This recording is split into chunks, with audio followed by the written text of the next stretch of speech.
and to fight back and get his position on tour. Great surfing as we see the opening ride here for Italo. And it looks like that wind's picked up a little bit and just creating a little bit of bump on the face here. But and outside, here's the opening ride for Matty. So you can see in the space of 5 minutes, the lineup's changed a little bit. It's a unique venue. It's so exposed to swell, and there's not really ever an event here that doesn't dish up big waves and some of these smaller high performance stuff. Well, let's see what this underdog can serve up to the 2019 world champion. Doesn't get a whole lot out of that wave, and the ocean might just need a minute here to recover, because that last heat gave us everything. Yeah, moving out to meet this one. And it's an easy decision to swing here. Let's see what he can do with it on the backhand. Drops to the bottom, drives up into this first section. Gets that first turn done under the lip. This wave slowing up for a moment. But you can always save a score with a dynamic finishing turn, and that's what he dishes up. Yeah, good wave. I don't think it's going to go super high on the score line, but it was just an important wave for Italo, 70 to 80%. Check the replay. Beautiful looking wave. Drives hard off the bottom there on his backhand. Just so much acceleration off the bottom. And I like this turn. Just waited patiently for his moment. Up and over. Controls the finish. Just under 19 minutes to go. And here goes Matty. 25 years of age. Working this one over. Let's see what it can bring to the party here against Italo. Super hard. Let's check out Matthew McGillivray. So just sort of missed the first section.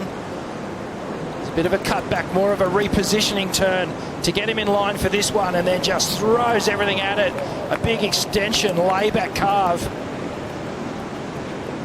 Great technique here. Knew he needed something special at the end of this ride. And stomping right on the tail. Jeez, he's really connected. That's going to score pretty well. I think it'll be very comparable to the 6.5. Might even eclipse it as Italo looks to respond now. He finds a big section of his own. There's that just impeccable timing, the kind of turns that we saw from Nat Young earlier on. I'm actually going to give the nod here. Late takeoff for Italo. Look, gets straight on the heel side rail as he comes off the bottom, and then that was that little catch there. So the judges would have picked up on that, but the finish was really dynamic. Just completely on edge, gets up late, almost up and under the lip there. Just drifting, a sense of weightlessness. If his back's against the wall, he can go for that move as well. But at the moment, just relying on his power. Italo hanging on to the lead, trying to get rid of a 6.5 here.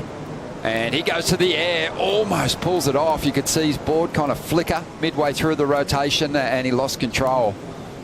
And maintaining speed. So this is Italo here looking for something a bit more spicy, a bit more progressive. And it was just the work that he missed on the outside that was what let that score down from going excellent. Lining one up once again. And much like Kai Oabelli, this guy has used these replacement opportunities to good effect now. Didn't want to waste them. Didn't want to end up back on the Challenger Series. And he's got a good looking flow happening here at the moment. And Matthew McGillivray, you know, you talk about the weapons that Italo has. Matty's got a great strike rate with a big full rotation air reverse that he can go to. And we got a little glimpse of it in that last round. And let's see what happened here with Matthew McGillivray. Nice opening carve. So looks like the pressure of qualification has actually lifted Matty's spirits and the way he's attacking these waves. And really connecting those turns well on this one. Really putting the board on edge today, isn't he? Yeah. You know, you can see that confidence is really helping him, especially just in those driving bottom turns. Yeah, and you can see Matty just maybe not when you compare it against, say, a John, the back half, the back third of the turn. The rail is not quite as engaged enough. He's maybe flattening it out a little bit more. But what he's sort of lacking in power, he's bringing in variety. Italo, let's see if he can bounce back. He's a world champion. He's definitely got the firepower to throw at these big tall walls, and he's trying to line something up towards the end of this ride, but again it's got a real surging left coming his way without a lot of steep wall to bank on. And then in the last 12 minutes got those 3 back to back to back, and then that just being able to have that comeback makes me feel really good. So I lost, but I'm still really happy. Yeah, explain to me that air that you threw, because that was absolutely incredible, especially with the offshore winds.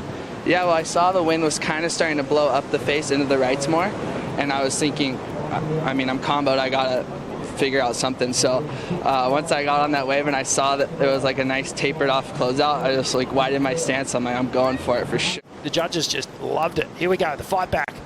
Italo driving up into this first section. Nice hook off the top.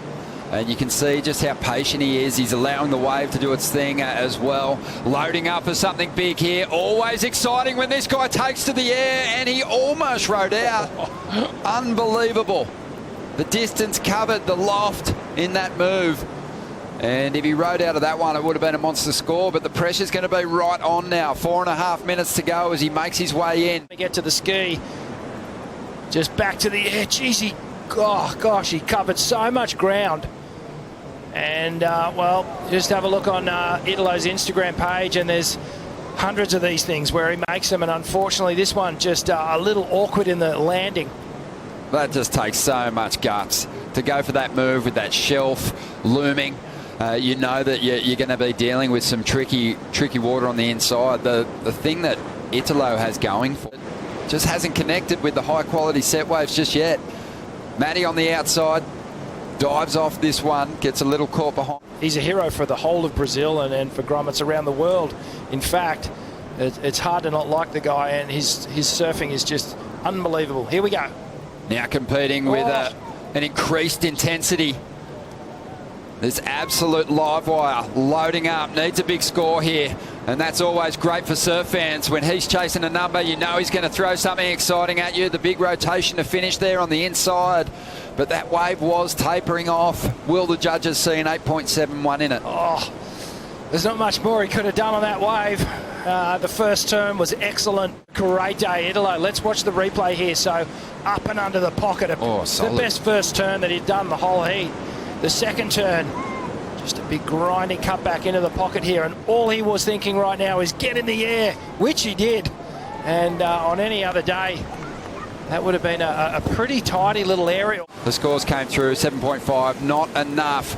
And the South African is into the semi-finals for the second time in as many years. And what a performance, a clutch performance from Matthew McGillivray. He's charging on through to the semis. And we got another big heat just around the corner. Nat Young will take on Ethan Ewing.